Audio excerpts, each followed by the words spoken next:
All right, let's go. Number 10. The ephedra in a Neanderthal grave and the pharmacology that came before us.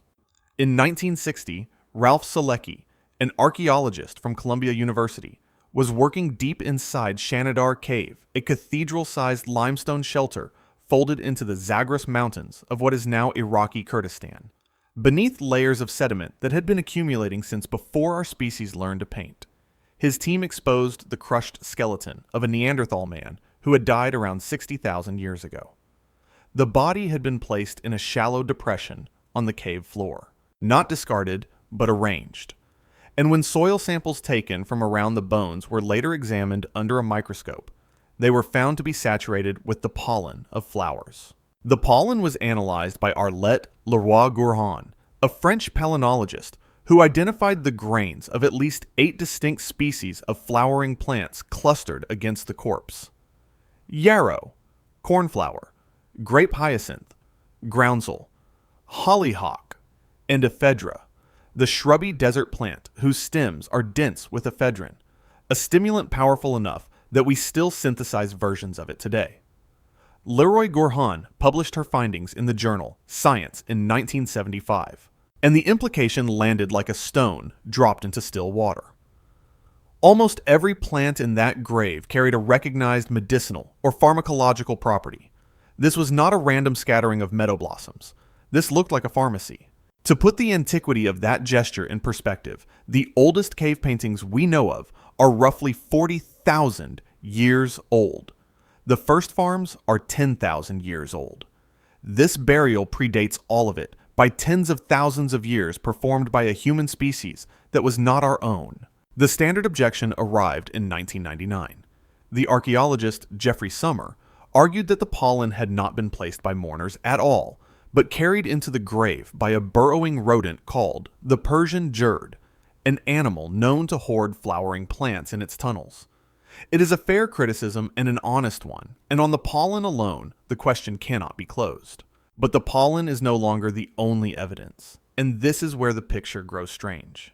At the Spanish cave site of El Cedron, the archaeologist Karen Hardy, working at the time through ICRIA in Barcelona, scraped the hardened plaque from Neanderthal teeth and analyzed what was trapped inside. Published in 2012, her results showed traces of yarrow and chamomile, both intensely bitter, both nutritionally useless. There is no reason to chew them except for their effect on the body. 5 years later, a separate team led by Laura Weyrich found something more pointed still in the dental calculus of an El Cedron individual, suffering from a dental abscess and a chronic stomach pathogen. His plaque contained poplar, which carries salicylic acid, the active ingredient in aspirin, and traces of a penicillium mold the source of penicillin. A sick Neanderthal had been eating a painkiller and an antibiotic. And the cave that started the whole argument has not gone quiet either. Beginning in 2014, a new team led by Emma Pomeroy of the University of Cambridge returned to Shanidar and uncovered the articulated remains of yet another Neanderthal lying in the same cluster of burials, the freshest evidence in a debate that has run for more than half a century and still refuses to settle. So set aside the rodent and the flowers, and a harder fact remains. The Neanderthals were reaching for plants that altered pain, altered the gut, altered the body, and they were doing it in the dark of the Ice Age with no writing to record what they learned and no one to teach but each other. They were not us. They built no cities, planted, no fields, left no libraries. They vanished, and we are still not certain why.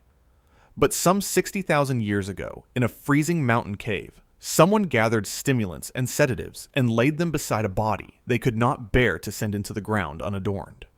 Whatever they understood about the chemistry of staying alive and of softening death, they carried it into the earth with their dead, and took it out of the world when they went.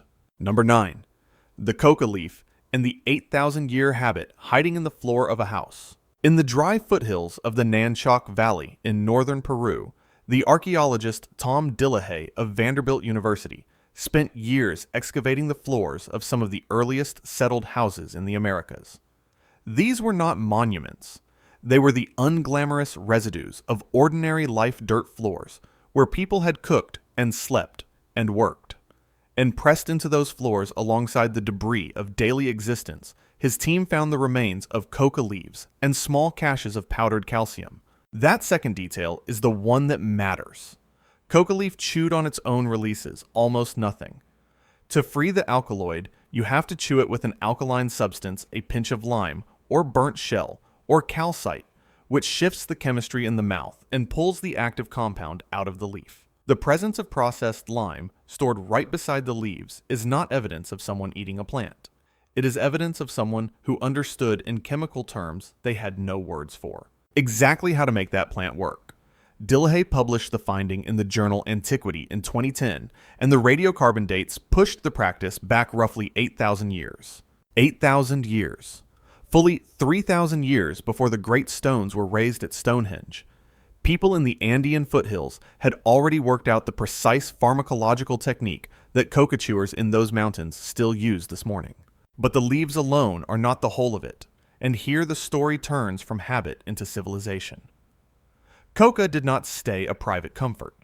Across the next several thousand years, it became woven into the deepest structures of Andean life, a sacred plant offered to mountains, and buried with the dead, a stimulant that let laborers work thin air at altitudes that would flatten the rest of us, a currency of ritual and empire. When the Inca built roads across the spine of a continent, coca moved along them. The plant did not merely accompany the rise of Andean society. It helped make that society physically possible. Hold on the physical reality of that for a moment. The high Andes are one of the most hostile environments our species has ever chosen to inhabit, with oxygen so thin that an unacclimatized body labors even at rest. Coca blunts the altitude, suppresses hunger and cold and exhaustion, and lets a person walk and carry and work where the air alone would otherwise defeat them. Whole communities lived and labored at heights that should have been marginal, and the leaf was part of how they did it. Centuries later, the Inca would carry that same plant to the summits of sacred mountains and place it in the mouths of children, sacrificed to the peak's frozen bodies that have been recovered with the coca quid still tucked against their teeth. From the dirt floor of a Nanchok house to the ice of a 20,000-foot summit, the same green leaf, the same chemistry, the same meaning held for 8,000 years. And it changed the whole world, though, not in any way those first chewers could have imagined. The same molecule they coaxed from a leaf with a pinch of lime is the one that isolated and concentrated in a 19th century laboratory became cocaine. A practice that for 8,000 years had been a mild sacred communal thing was stripped from its context, reduced to a single compound, and turned loose on a planet that had no cultural defenses against it. The people of the Nanchok Valley were not addicts. They were chemists working without a laboratory custodians of a knowledge so refined that it survived every collapse and conquest the Andes ever endured. They handed that knowledge down unbroken for 80 centuries. What they could not hand down was the world it belonged to, the one where a leaf was a prayer rather than a problem, and that world is the part of the discovery that survives in no floor. Number 8. The beetle nut, and the most widespread drug almost nobody has heard of. There is a stimulant chewed every day by hundreds of millions of people, a habit that stains the teeth and the streets a deep arterial red across South Asia and the Pacific, and most of the world beyond that zone has never heard its name. It is the beetle quid built around the nut of the areca palm, and its story reaches back into prehistory along a trail of red-stained skeletons.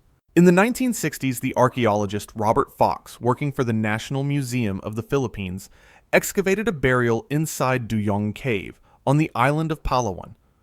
The teeth of the dead individual were stained the characteristic rust color of a lifelong beetle chewer, and the burial dated to somewhere near 5,000 years ago.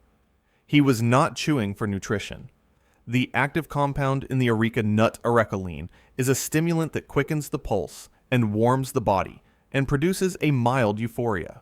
And like coca, it is typically taken with slaked lime to release its full effect. The same technology of leaf and lime invented independently on the other side of the planet.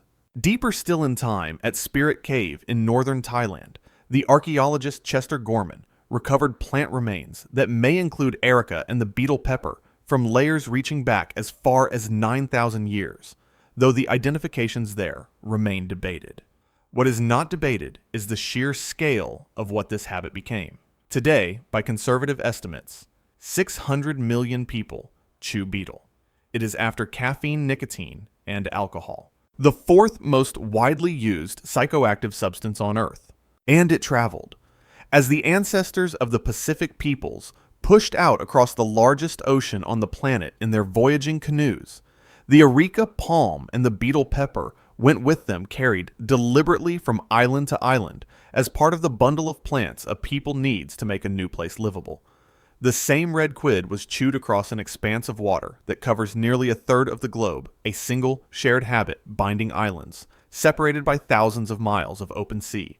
Few practices in human history have spread so far on the strength of nothing but the desire to feel a particular way. Here is the part that unsettles.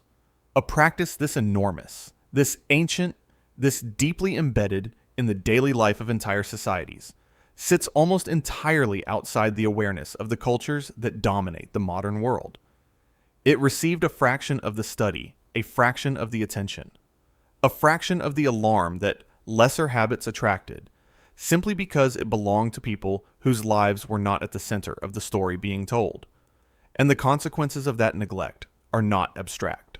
Beetle chewing is now understood to be a leading cause of oral cancer across the regions, where it thrives, a slow epidemic that went largely unexamined for decades. The deeper meaning runs underneath the medicine.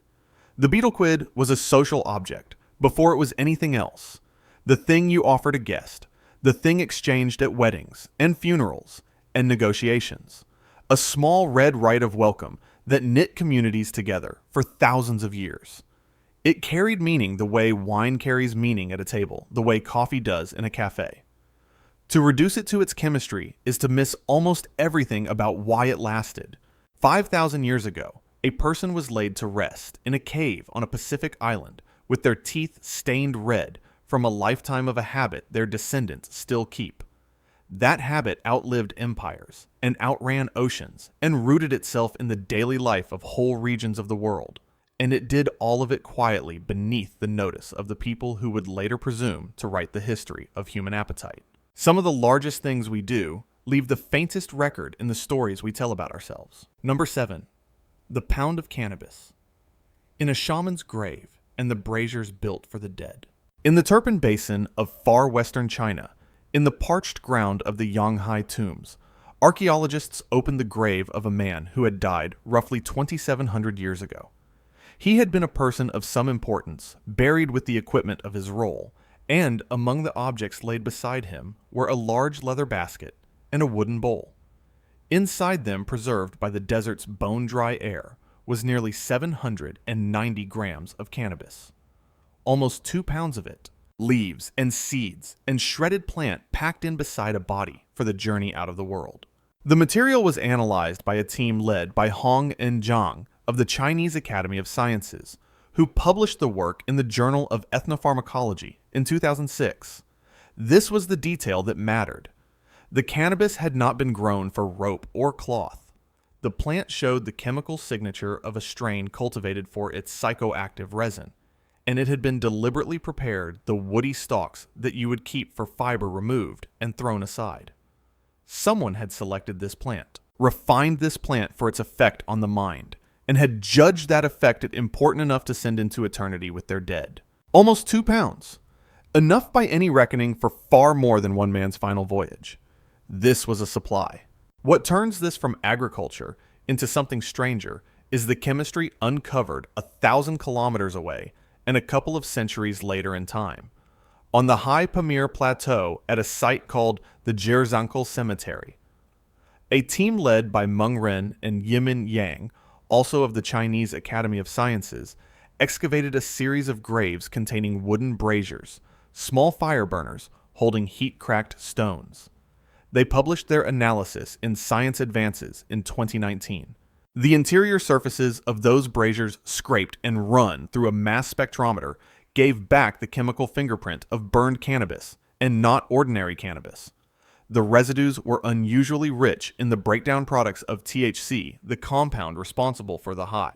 Wild cannabis on those mountains is weak. This was strong, which means it was chosen or bred for strength. So picture the scene the evidence describes.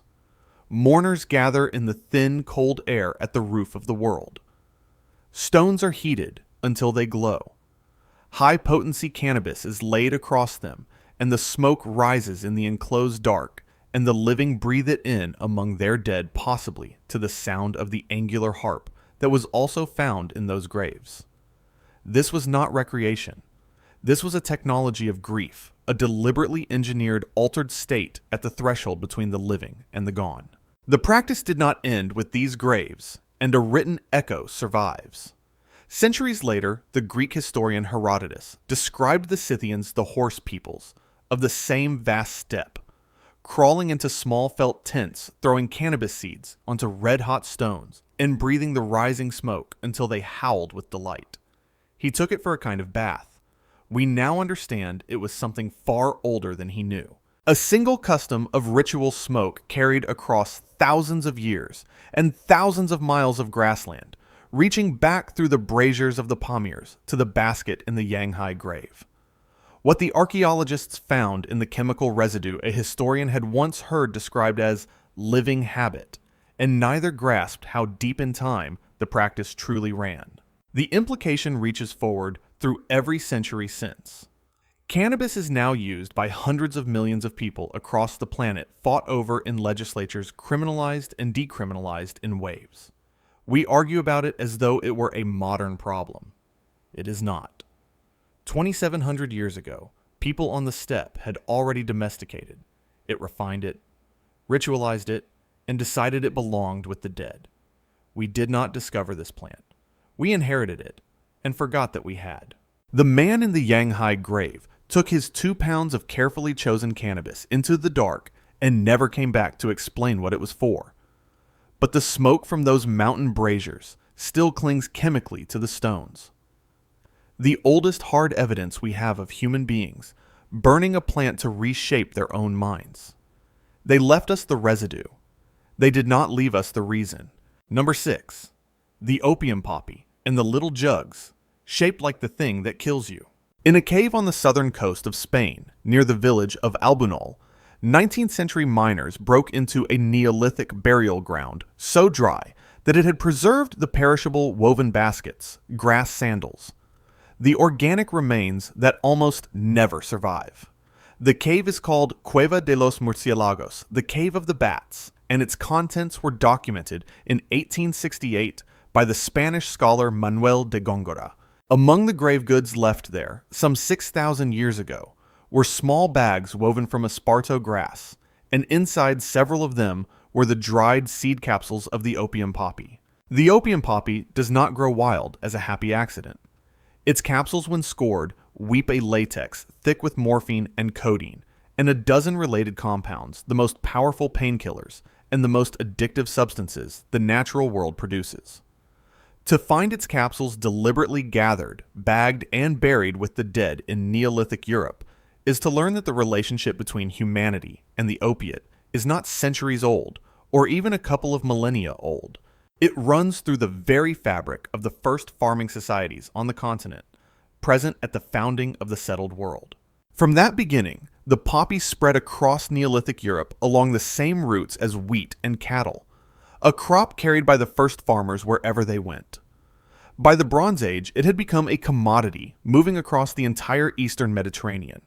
And that is where the artifact appears that turns the stomach with how knowing it is. Across Bronze Age sites, from Cyprus to Egypt to the Levant, archaeologists kept finding a particular kind of small ceramic vessel, the so-called base ring juglet, traded by the thousands. Turn one upside down, and the shape is unmistakable. It is a poppy seed capsule, complete with the scored lines down its sides rendered in clay. For decades, scholars suspected these little jugs were the packaging for the drug, their very form and advertisement of their contents. But the vessel is where the story darkens, because suspicion is not proof, and the residues were gone. Until they were not. In 2018, researchers including Rebecca Stacey at the British Museum analyzed the contents of a sealed, undisturbed base ring juglet, and published the result in the journal Analytical Methods. Trapped in the residue inside were opium alkaloids including papaverine. The jug, shaped like a poppy capsule, had in fact held opium. A few years later, a separate team detected opiate residues in late Bronze Age vessels at the site of Tel Yehud in Israel, buried with the dead. The packaging and the product confirmed at last across an entire ancient trade network. Look at what that network represents. More than 3,000 years ago, an organized international commerce in a refined narcotic stretched across the civilizations of the Eastern Mediterranean, with branded purpose-shaped containers moving along the shipping lanes of the Bronze Age.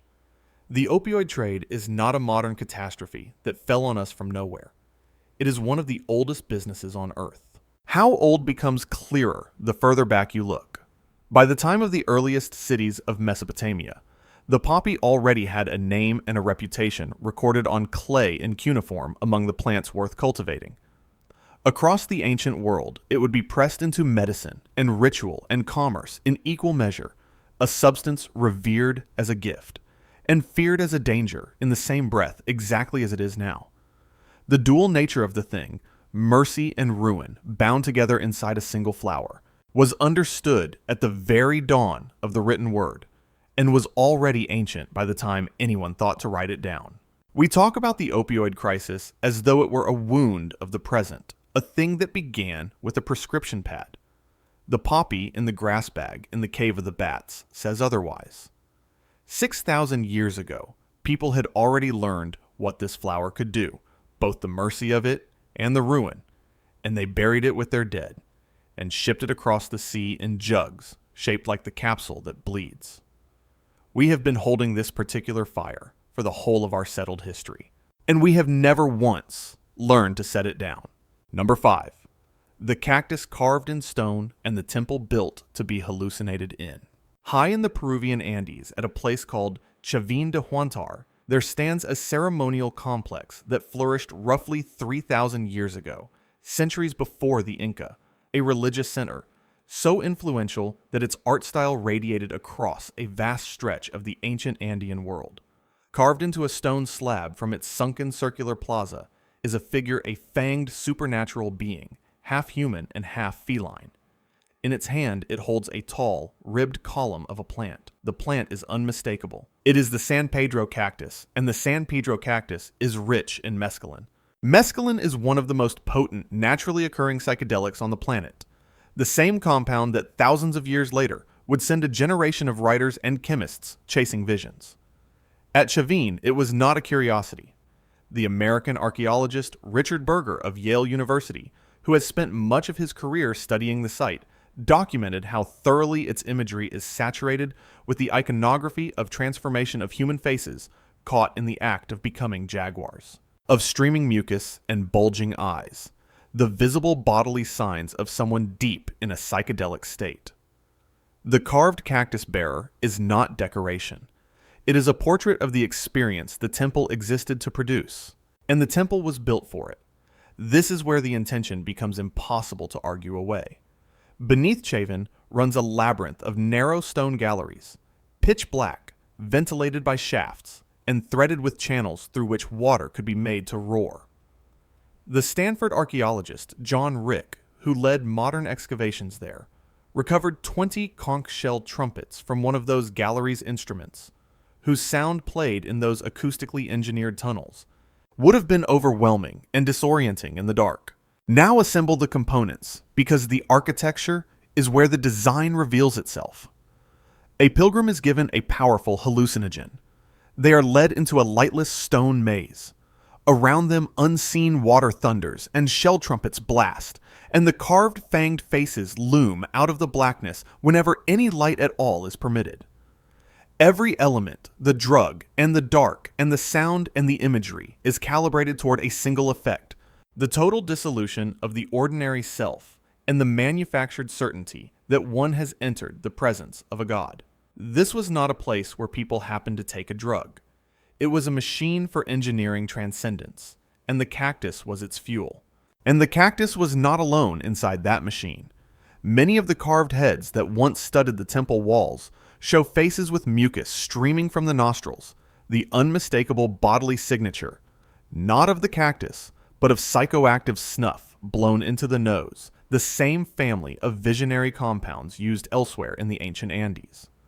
Chavin, in other words, held more than one chemical means to the same end, and control of those means was the bedrock of its authority. The priests did not merely believe in their gods. They held the exclusive method for producing the experience of meeting them. And that monopoly, more than any army, is what pulled pilgrims across the mountains and bent a wide world toward a single temple in a single valley. The implication is larger than one temple in the mountains. Chavin suggests that the psychedelic experience was not incidental to the birth of Andean religion, but central to it a deliberately produced state around which an entire spiritual and political order was constructed. The priests who ran that machine held power precisely because they governed access to a chemically induced encounter with the divine. Faith and pharmacology were not separate things. They were the same lever. We tend to imagine that the great religions of the ancient world grew from contemplation and revelation from prophets in quiet places. Chavin suggests something more disturbing about at least one of them. 3,000 years ago, in the high cold air of the Andes, someone realized that a cactus could crack open the waking mind, and then they built a temple of stone and water and darkness for the express purpose of bringing that rupture about on command. The faith was real to those who felt it. So was the chemistry. We are left to wonder how often across our whole history the two have been impossible to tell apart. Number 4. The 1,000-year-old drug kit and the chemist who knew too much. In a rock shelter called Cueva del Chileno, high in the arid Lipas region of southwestern Bolivia, archaeologists recovered a leather pouch. It's a strange and striking object, a bag sewn together from the snouts of 3 foxes, and it had been left there, roughly 1,000 years ago. Inside and alongside it lay a complete kit, a carved wooden tablet for holding powder, snuffing tubes bound with braids of human hair, spatulas of llama bone. It was unmistakably the equipment of someone who altered their consciousness for a living. What it contained is what makes it extraordinary. A team led by Melanie Miller, working with Jose Capriles of Penn State University, subjected the pouch to chemical analysis and published the results in the Proceedings of the National Academy of Sciences in 2019. The interior of the fox snout bag tested positive for at least 5 different psychoactive compounds at once. Cocaine and its metabolite benzoylecgonine from the coca leaf, bufotenine and dimethyltryptamine, the powerful visionary compounds known as DMT derived from the seeds of a tree, and harmine, a compound that does not get you high on its own, and is for that reason the most telling chemical in the entire bag. 5 distinct drugs carried together in a single pouch made of animal faces 1,000 years before any pharmacology that we would recognize as such. What makes the bundle so disquieting is what that last chemical implies about the mind of its owner. DMT swallowed does nothing. The human gut contains an enzyme that destroys it before it can reach the brain.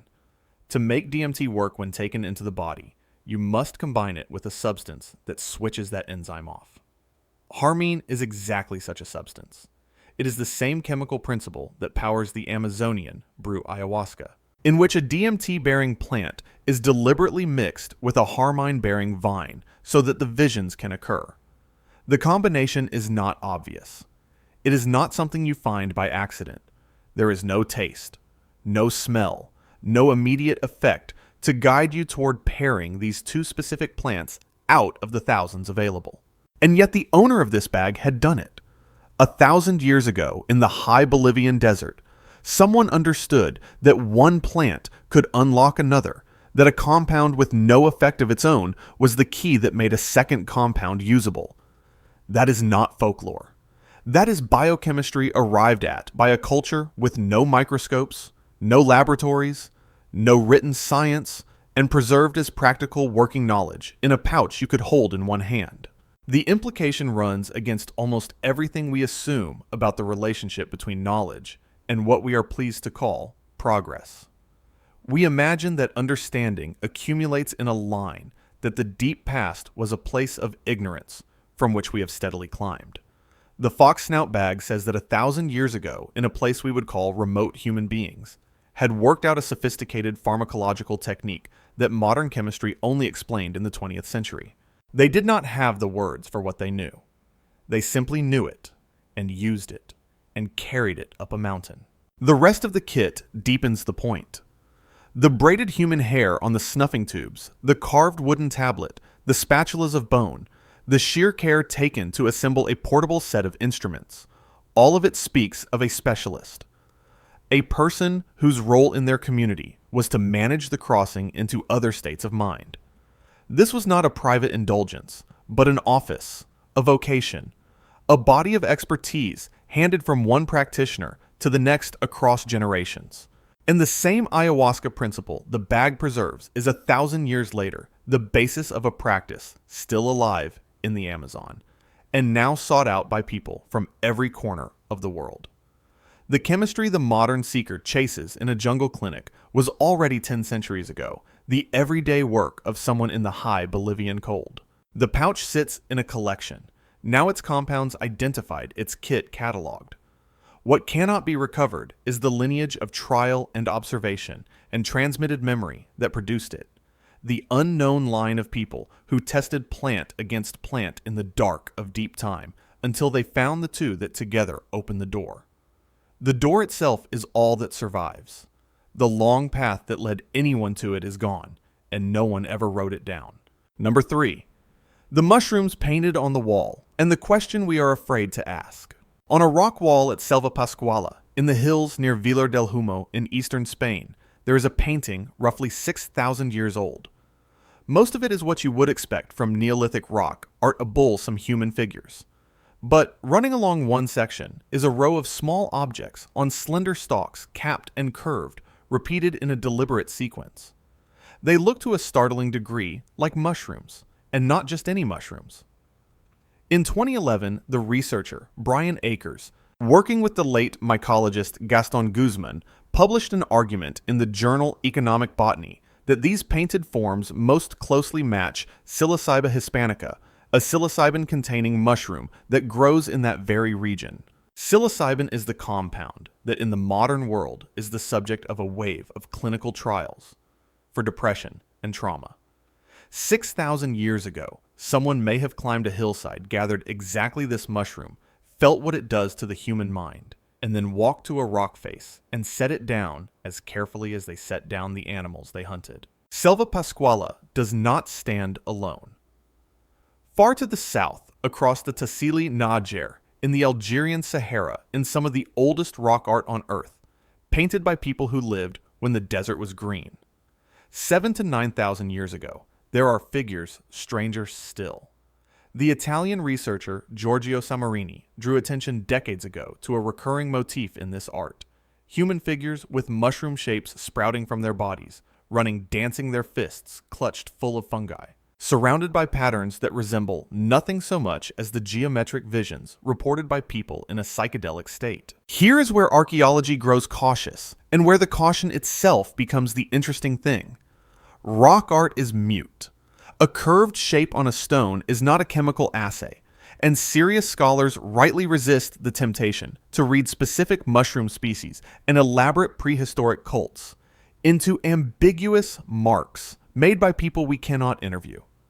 The mainstream position is that we cannot be certain these are mushrooms at all, and that position is sound.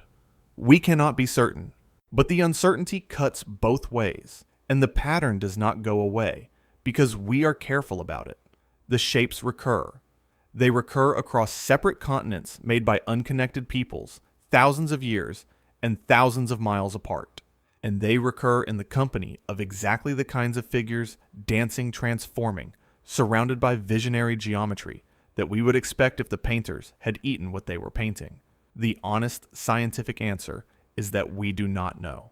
The honest human answer is that the simplest explanation is often the one we are most reluctant to say out loud. Because of what it would mean. If these paintings are what they appear to be, then the psychedelic experience is not a modern indulgence or a 60s affectation. It is one of the oldest and most widespread things our species has ever done present in the deep prehistoric past. on multiple continents, stitched into the imaginative life of people who left us no other testimony but the marks on these walls. The visions that send modern volunteers into clinical wonder may be visions our ancestors were having before the wheel, before writing, before the city, before nearly everything we use to define ourselves. There is a particular irony in the present moment then. After a century in which these compounds were criminalized, condemned, and driven to the furthest margins of acceptable life laboratories and hospitals, are now studying them with cautious hope, as though we had stumbled onto something new. We had not. We had only forgotten and then rediscovered what people may have known on two separate continents 9,000 years ago, and set on stone because they had no other way to say it.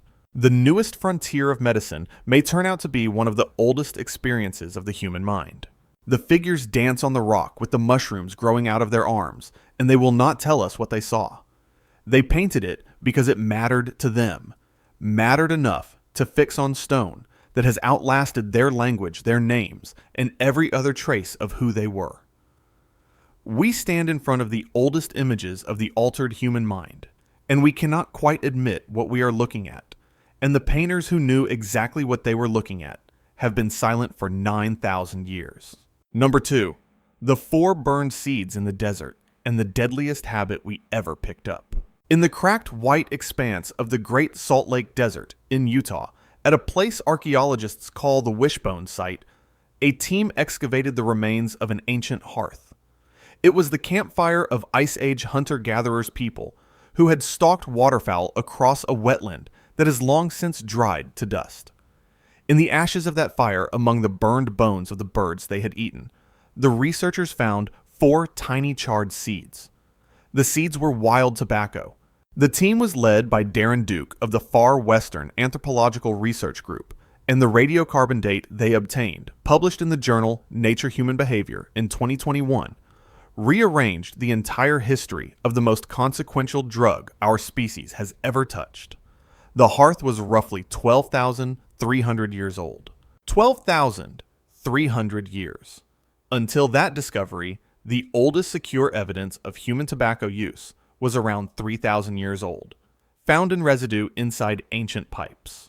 Those 4 burned seeds in a Utah fire pit pushed the human relationship with tobacco back by some 9,000 years into the world of the last ice age among some of the very first people to inhabit the American West. But the date is where everything you assumed collapses, and the collapse keeps going. These were not farmers tending a crop. These were mobile foragers following game across a vanished wetland, and they had already made a psychoactive plant part of their lives at the dawn of human presence on the continent. Tobacco was not a product of settled civilization that arrived late of vice of the agricultural age. It was there at the beginning, at the campfire, in the hands of Ice Age hunters with stone-tipped spears. The desire it serves is older than the village, older than the field, very nearly as old as the people themselves. And across the Americas for all the centuries that followed, tobacco was not merely smoked, but revered. Long before it became a commodity, it was a sacrament burned as an offering blown over the sick, exchanged to seal alliances and treaties carried in medicine bundles, a plant understood as a living bridge between the human world and the world of spirits. The thing the modern industry would eventually hollow out into a paper cylinder, and a body count began its life among indigenous peoples as one of the most sacred substances they possessed. Whatever those Ice Age foragers at the Utah hearth first understood about it, their descendants would spend 12,000 years treating it as holy. The desecration came later, and it came from elsewhere. Then follow the plant forward.